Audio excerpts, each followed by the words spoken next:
Hello to all, आप सभी का स्वागत है फैबुलस एडू के चैनल पे। दोस्तों, रेलवे के एनटीपीसी सीबीटी के एग्जाम हो चुके हैं कंप्लीटेड और सारे बच्चों में, सारे स्टूडेंट्स में ये बात है कि कितना हमारा स्कोर सेफ रहेगा, कितनी चीजें रहेगी। तो इसीलिए हम आपके लिए एनालिसिस लेके आए हैं कि CB2 में आपकी CB2 में आपकी कितनी कट ऑफ रहेगी कि हम लोगों को एग्जाम देना या फिर समझना आसान पड़ जाए। ठीक है, मतलब देखिए, इससे पहले ही समझना पड़ेगा कि CBT2 कट ऑफ का मतलब क्या है। देखिए, मतलब समझना है। एक तो हम लेवल 6 और लेवल 4 की बात कर रहे हैं। लेवल 6 लेवल 4 क्या है दोस्तों? लेवल 4 में आपकी जो बेसिक पे होती है वो होती है आपकी 25,500 और लेवल 6 में जो बेसिक पे होती है वो आपकी 35,400 होती है। ठीक है, इसमें आपका स्टेशन मास्टर, कमर्शियल अप्रेंटिस आता है। लेवल 4 में आपका ट्रैफिक असिस्टेंट अप्रेंटिस आता है। ठीक है, तो ये रहा आपका स्टेशन मास्टर लेवल 6 में, कमर्शियल अप्रेंटिस लेवल 6 में, ट्रैफिक असिस्टेंट आपका लेवल 4 में। ठीक है, ये मैंने आपको थोड़ा सा बेसिक बता दिया। अगर इतने मार्क्स हैं आपके तो आप सुरक्षित हैं, लेकिन इसको बताने से पहले हमें कुछ चीजें समझनी पड़ेंगी। चीजें समझनी पड़ेंगी क्या? देखिए, आपको यह समझना पड़ेगा कि कट ऑफ का मायने क्या है, चीजें हैं क्या। पहली बात तो आप ये समझ लीजिए कि स्टेशन मास्टर और आपका ट्रैफिक असिस्टेंट अप्रेंटिस, इन दोनों एग्जाम के बाद सिर्फ यहीं पे बात खत्म नहीं होगी। आपका एक साइकोमेट्रिक टेस्ट जरूर होगा, है ना। साइकोमेट्रिक टेस्ट होगा। अब ये साइकोमेट्रिक टेस्ट देना है और लेकिन अगर यहीं पे आप कमर्शियल अप्रेंटिस की बात कर रहे हैं तो साइकोमेट्रिक टेस्ट यहां पे नहीं होता। मतलब सीधे आपको अब डॉक्यूमेंट वेरिफिकेशन के लिए बुलाएंगे। मतलब यहां पे कंपटीशन बहुत ज्यादा होगा।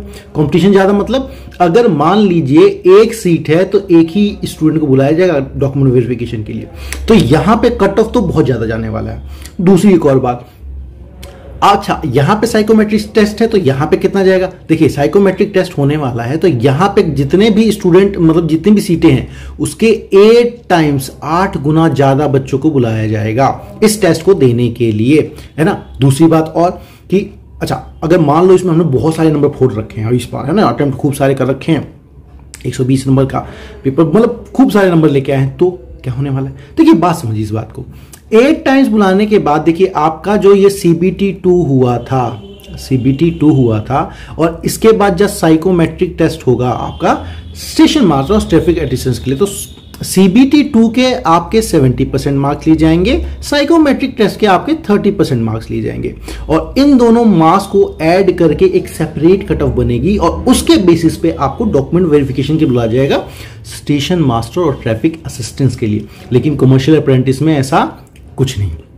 दूसरी बात, जो कट ऑफ मैं आपको बताने वाला हूं वो इस बात पे भी डिपेंड करेगा कि रीजन क्या है। देखिए, कई सारे रीजन जो हैं आपके दोस्तों, कई सारे जो रीजन आप देखोगे कि कई सारे रीजन में तो कमर्शियल अप्रेंटिस की सीट ही नहीं है। तो सीट नहीं है तो वहां पे तो कट ऑफ, अच्छा मान लीजिए जनरल की सीट है तो अब SC ST की तो कट ऑफ ही नहीं होगी ना, या SC ST की सीट है तो जनरल की तो कुछ भी कर लो, होगा ही नहीं। तो ये सबके लिए लागू नहीं होगा। मेनली कुछ रीजन है, अच्छा जैसे कुछ रीजन है, जैसे पटना रीजन, त्रिवेंद्रम रीजन, इन सब रीजन से जिन लोगों ने भरा है फॉर्म, वहां पे आपके स्टूडेंट्स जिन्होंने EWS सेक्शन से भरा है वो बहुत कम है तो उनके मतलब बहुत कम है तो उनकी कट ऑफ कम जाने के चांसेस है। तो इस बात को मद्देनजर देखते हुए और पिछले जो प्रीवियस को है देखते हुए मैं ये सब आपको बताऊंगा कि बेस्ट अटेम्प्ट क्या है, कितने चीजें होनी चाहिए, कितने क्या करना चाहिए। लेकिन साथ में अभी इस बार का थोड़ा सा एनालिसिस जरूर मैं बता दूंगा आपको कि एनालिसिस में क्या पेपर रहा, कैसा किया, है ना। हम सब जानते हैं कि पेपर हमारा 9th में और 10th में को हुआ, ठीक है। और RRB ने क्लियर कह दिया है कि इस बार नॉर्मलाइजेशन का चक्कर परसेंटाइल बेस वो है ही नहीं, क्योंकि हम सिंगल शिफ्ट में एग्जाम करवा रहे हैं। अब जब एग्जाम आपका सिंगल शिफ्ट में ही हो रहा है तो कोई नंबर, जो ये मार्क्स हैं आपके, इसी के बेसिस पे सब कुछ होगा, है ना। इतना तो लेके चलो, क्लियर, ठीक है। ऐसा मत सोचना कि नॉर्मलाइजेशन में नंबर बढ़ेंगे घटेंगे, ऐसा कुछ भी नहीं होने वाला है इस बार। तो आपके जो भी मार्क्स है उसी बेसिस पे चलो। अच्छी खासी हमने डाटा एनालिसिस करने के बाद ये चीजें बनाई। अब जरा CB2 जो एग्जाम हुआ है ना, आपका कंप्यूटर बेस्ड टेस्ट जो हुआ है, उसमें जरा देखते हैं पैटर्न क्या था। भाई 35 क्वेश्चंस थे मैथ के, 35 थे आपके रीजनिंग के और 50 थे आपके जनरल अवेयरनेस के, है ना। CBT 1 में क्या था, 30 था, ये 90 मिनट के पेपर थे, यहाँ पे 90 मिनट के। अब मैंने यहाँ पे लिखा है कि best attempt with high accuracy. इसका मतलब क्या है, देखिए दोस्तों, स्टूडेंट ऐसा नहीं है कि कोई गया और उसने बोला कि भैया है ना 120 क्वेश्चंस थे, मैं 120 के 120 अटेम्प्ट करके आया हूं। यार इससे नहीं होती चीजें। आप कितने अटेम्प्ट करके आए हो इससे फर्क पड़ता है। तो हर इंसान 120 ही अटेम्प्ट करके आता, बात वहां नहीं है। स्टूडेंट हमेशा अक्सर, मतलब देखो, आपको एक तो करना नहीं चाहिए। जरा मैथ का मैं तुम्हें एनालिसिस थोड़ा और समझा देता हूं, ठीक है। एनालिसिस समझाना जरूरी होगा। पहले रुको, मैं आपको बताता हूं कि मैथ, रीजनिंग और जीके के पेपर क्वेश्चन थे कैसे। देखिए 35 क्वेश्चन में आपके करीब करीब एवरेज 9th में की बता रहा हूं और 10th में की बता रहा हूं, दोनों का एवरेज मिला के करीब 8 क्वेश्चंस तो ऐसे थे जो लेंदी थे, है ना। लेंदी थे मतलब टाइम कंज्यूमिंग मतलब वो आपका वक्त लेंगे। तो आप इसको इजी टू मॉडरेट में डाल सकते हो, लेकिन एक तो लेंदी है ना, पढ़ने में दिक्कत, लंबा सा, सॉल्व करने में वो, तो आप इसको ट्रिक बेस पे लगा भी नहीं पा रहे थे। तो बहुत सारे स्टूडेंट, मतलब आप यू लगा लो 8 से 9 क्वेश्चन तो आप टफ भी मान सकते हो, इजी टू मॉडरेट। तो बाकी क्वेश्चन थे, इन क्वेश्चन को आप टफ की कैटेगरी में डालोगे, ठीक है। बात आते हैं रीजनिंग पे। रीजनिंग में बड़ा उन्होंने जो पजल वाले सवाल पूछे इस बार, है ना, जो पजल वाले आपके सवाल पूछे इस बार, तो कंप्यूटर की पूरी स्क्रीन आ जा रही थी। मतलब आपको पूरा पढ़ते पढ़ते स्क्रीन मतलब स्क्रॉल करते तब जाके चीजें आई थी। और पजल वाले क्वेश्चन, पजल या कोडिंग डिकोडिंग इस तरह की चीजें देखो तो 7 से 8 सवाल जो इसके भी थे 35 में से, वो बहुत ही आपके दोस्तों टाइम टेकिंग, कंज्यूमिंग, है ना, टफ थे, ठीक है। अब आ जाते हैं जनरल अवेयरनेस। देखो जनरल अवेयरनेस ना, कि कोई भी ये कहे कि 50 में से 50 सही कर रहा है, बड़ी वैसी वाली बात होती है। लेकिन हाँ, कुछ लोग होते हैं जनरल अवेयरनेस में पढ़ लेते हैं। तो यहां पे अटेम्प्ट वो 30 से 35 अगर किसी ने अटेम्प्ट किया है वो सही वाला, तो ये बातें सही हैं। तो आप समझिए कि पेपर था कैसा, पैटर्न था कैसा। अगर आप इसमें 30 भी करके आए ना दोस्तों, तो बहुत बेहतरीन रिटर्न मानूंगा मैं उस चीजों को लेके, ठीक है। तो ये तो पता लग गया हमको कि भैया पेपर हमारा था कैसा, है ना। तो अब हम आते हैं अपने जरा इस एनालिसिस पे। पेपर था तो अब best attempt with high accuracy का मतलब कहानी क्या है, ठीक है। Best attempt with high accuracy की कहानी क्या है? कहानी यह है दोस्तों कि अभी अभी मैंने बताया कि 7 से 8 क्वेश्चन थे। इसका मतलब high accuracy in the sense कि आपको सही होने चाहिए, गलत करने के 1 या 2 चांसेस ही हैं, ठीक है। अगर आपने मतलब 7 से 8, अगर आपने 28 क्वेश्चन अटेम्प्ट किए हैं और करीब करीब सही है, मतलब देखो गलती वैसे चांसेस होने की 12.5% चांसेस होते हैं, मतलब आपका हर एक 8 सवाल में 1 सवाल गलत होने के चांसेस पूरे होते हैं। लोगों के तो और भी ज्यादा होता है, 4 में से 4 किए, 4 के 4 गलत हो गए, ऐसे भी होते हैं। लेकिन क्योंकि मैं एक्सपेक्ट कर रहा हूं CBT 2 में पहुंचा हुआ है, तो ऐसा कोई स्टूडेंट होगा नहीं कि 4 क्वेश्चन करे, 4 के 4 गलत 100% के, ठीक है। तो आप ये तो मान के चलो कि हर 8 सवाल में 1 सवाल गलत होता है, ठीक है। तो ये है। लेकिन अगर आपने 28 किए हैं सही आपने एक, तो ठीक है, तो आप बहुत ही सेफ उसमें हैं, ठीक है। तो आपने अगर 27 से 28 अटेम्प्ट किए हैं मैथ में, तो आप बहुत सेफ है। क्योंकि देखो फाइनल सिलेक्शन होने वाला है, ये हम अगले एग्जाम की बात नहीं करने वाले। मतलब अगर आप लोग स्टेशन मास्टर और ट्रैफिक अप्रेंटिस की बात करो तो फाइनल सिलेक्शन इसमें साइकोमेट्रिक टेस्ट है, लेकिन कमर्शियल अप्रेंटिस में तो फाइनल सिलेक्शन है, ठीक है। रीजनिंग में क्योंकि क्या कहा 7 से 8 क्वेश्चन, तो इसमें भी अगर आपने 26 से 28 क्वेश्चन इसके बीच में अटेम्प्ट किया है तो बहुत ही अच्छा स्कोर मानूंगा मैं इसको। और सिर्फ मतलब इसमें से 1 या 2 गलत हो गया तो भी उतना फर्क नहीं पड़ना चाहिए। चल अरे जनरल अवेयरनेस का 0 कहां गया भैया, ठीक है। ओह ये 50 है, इसके थे 50 क्वेश्चंस। चल 1 मिनट, इसके थे हमारे 50 क्वेश्चंस। अब 50 क्वेश्चंस में मैंने अभी मतलब हालांकि चीजें आपको बता ही दी कि अगर आपने 30 अटेम्प्ट किए, देखो करने वालों ने तो 35-40 भी किया हुआ है, वो नहीं है, लेकिन 40 अटेम्प्ट करने में मैं सही अटेम्प्ट की बात कर रहा हूं, सही अटेम्प्ट। तो 56 देखो 28, 56 और ये 86 अगर आपने अटेम्प्ट किए हुए हैं और वो भी कभी सही तो जाके आप चीज बनती है। लेकिन अगर आपने यहाँ पे 25 भी किए हैं, यहाँ पे ज्यादा किए हैं ज्यादा, तो भी चांसेस हैं, खत्म नहीं होते। दूसरी बात, रीजन वाइज कैटेगरी वाइज भी कट ऑफ डिफाइन होती है, रीजन वाइज कैटेगरी वाइज भी कट ऑफ डिफाइन होती है। तो उस सब चीजों को मद्देनजर रखते हुए कितने वो रीजन में था, कितना क्या था, सबको लेके एक ओवरऑल पिक्चर में आपको प्रेजेंट करने वाला हूं, ठीक है। ओवरऑल पिक्चर प्रेजेंट करने वाला हूं, तो आप सबको जिसका इंतजार था वहीं पे आ जाते हैं ये, ठीक है। ये मैं बता रहा हूं आपका लेवल 6 लेवल 4 का एक्सपेक्टेड कट ऑफ किसका, स्टेशन मास्टर और ट्रैफिक अप्रेंटिस। कट ऑफ किसके लिए, साइकोमेट्रिक टेस्ट के लिए। देखिए अगर आप यूआर कैटेगरी अनरिजर्व कैटेगरीज में हैं तो और आपके मार्क्स 69 से 74 आ रहे हैं तो अभी से अभी साइकोमेट्रिक टेस्ट की तैयारी शुरू कर दो, ठीक है, विलंब मत करो। अगर आप ओबीसी से बिलोंग करते हैं और 64 से 69 हैं, है ना। अच्छा देखो बहुत चीजें रीजन वाइज मैटर करती हैं, आपका कौन सा रीजन है। आप पहले तो ना इस चैनल को सब्सक्राइब कर लीजिए क्योंकि हम आपको अपडेट करते रहेंगे।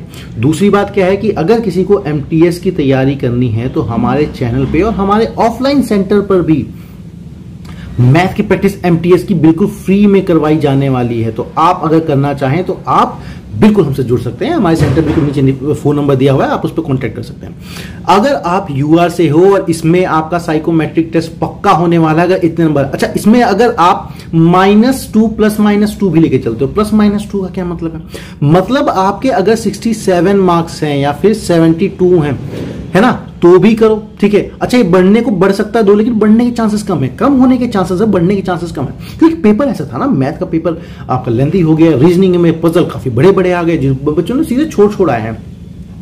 तो आप 2 नंबर बढ़ा दीजिए तो 2 नंबर घटा दीजिए तो 62 मार्क्स है, तो भी कीजिए। आप अपने कमेंट को हमें लिख के बताइए, हम एनालिसिस करेंगे कौन सा रीजन में है और उसके बाद चीजों को बताएंगे। एससी में अगर आप 58 से 64 के बीच में लाई करते हैं, +-2 लेके चलना दोस्तों, पहले बता रहा हूं, +-2 मतलब 2 नंबर ज्यादा हो जाए 2 नंबर कम, इसी के बीच में कट ऑफ लाई करेगा।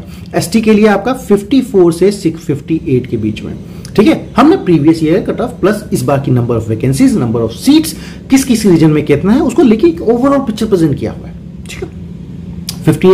54 से 58 है आपका एससी में, और इकोनॉमिकल वीकर सेक्शन से हैं आप तो 60 to 65 या फिर 58 से लेके 63 के बीच में मार्क्स हैं, तो प्रिपरेशन स्टार्ट कर दीजिए।